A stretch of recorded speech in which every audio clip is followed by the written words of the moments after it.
Namaskar. Welcome to another episode of Editorial. Ladakh is burning. Let's talk about Ladakh. Let's understand what's happening in Ladakh. You take a call as to what is right and what is wrong, as always. Let's get right into the show. So let us now try and understand what are the people of Ladakh asking for. Why are they protesting? Now, broadly speaking, there are four issues. Issue number one, like I told you, they want a full statehood. Now, full statehood because they want to be governing themselves. They want self-governance.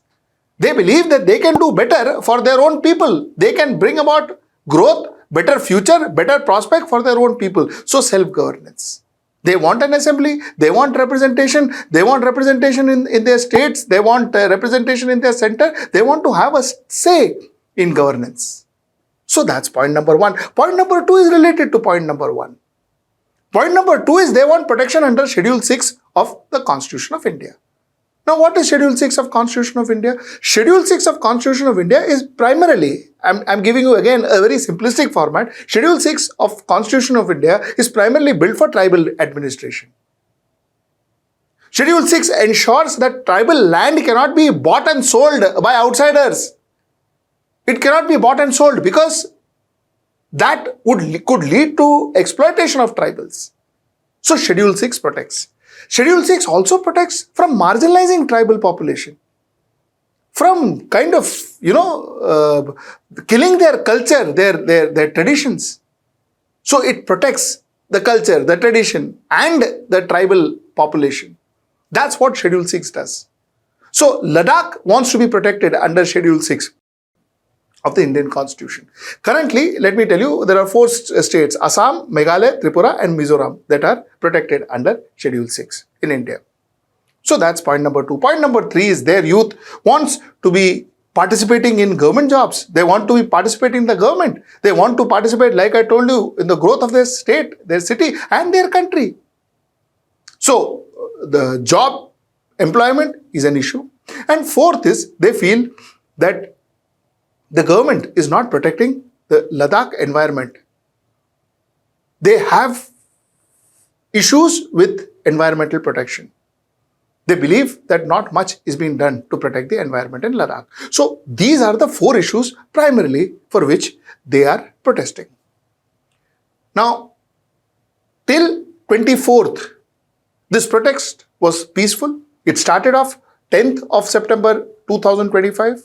Started with Sonam Wangchuk going in for a hunger strike. Till 24th, everything was fine. I mean, the protest was going on, but it was absolutely non-violent, as normally Sonam Wangchuk protests are. But 24th, hell broke loose. In fact, 24th, we saw arson, street clashes, leaving 4 people dead and at least 59 injured, including 22 police personnel. So, a peaceful protest changed into a violent one. This was the change that happened yesterday. We spoke about what the protesters want in Ladakh. Now let us look at the government's point of view.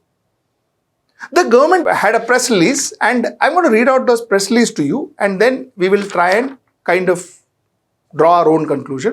The press release on 24th of September said that a hunger strike was started by Shri Sonam Wangchuk on 10/9/2025, stating the demand of 6th schedule and statehood for Ladakh.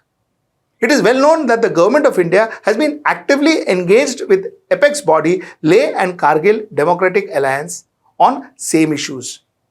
Series of meetings were held with them from formal channel of high-powered committee as well as subcommittees and multiple informal meetings with their leader. Government says, we have been talking to your leaders. We have been holding meetings after meetings with your leaders. The government says the process of dialogue through this mechanism has yielded phenomenal results. By increasing reservation of Ladakh scheduled tribes from 45% to 84%, providing one-third women reservation in the councils and declaring Boti and Purgi as official languages. With this process of recruitment of 1,800 posts was also commenced. Now, the government says that on 24th September at around 11:30, a mob instigated by Sonam Wangchuk's provocative speech left the venue of the hunger strike and attacked the political party's office as well as government offices of the Chief Election Commissioner of Leh. They also put office on fire, attacked the security personnel and tossed police vehicle. The unruly mob attacked the police personnel, in which 30 police, that is CRPF personnel, were injured, and the mob continued to destroy public property and attack the police personnel. In defense, police also resorted to firing, in which unfortunately some casualties are reported. So the government says, listen, you know what? We've been talking with the people. We've been discussing, and from 45% we have given reservation to 85%. One-third women reservation. We've made Boti and Purgi official languages. We've increased youth to come and get into government jobs. So all that we are doing, where is the problem? So that means the problem is not there. Some people are trying to create problems. This is the government version. Now, this is how it stands at the moment. Now to conclude, like I said, let us view both the perspective. You see, I have a couple of questions. Question number one is there a problem to give or to grant Ladakh a statehood? Is there a problem? You see, they want to self-govern. That is the basis of our democracy. If our own people want to self-govern, where is wrong? What is wrong in that? Number one. Number two, is there a problem if they are protected under our constitution, under Schedule 6? Schedule 6 of our constitution was created so that tribals could be protected. Schedule 6 of our constitution was created so that their lands are not taken away from them. Schedule 6 was created so that tribals are not marginalized. So if they seek Schedule 6, they seek to be protected under Schedule 6, what is wrong in that? I couldn't understand it. That's my question 2. My question 3 and my last question. Why is it that every protest is seen as an anti-national activity? Why is every protester or every protest seen as vested interest? In fact, you see, our Home Minister, according to an article in Indian Express, says that to prevent future agitation by vested interest, Amit Shah orders study of protests since 1974. Why is every protest seen as vested interest? I am not therefore saying that all protests are clean and everything is fine and Ladakh protest is clean. I am not saying anything, but the point that I am trying to make is, why is it that the first thing that comes to mind when we hear about a protest, it is a vested interest?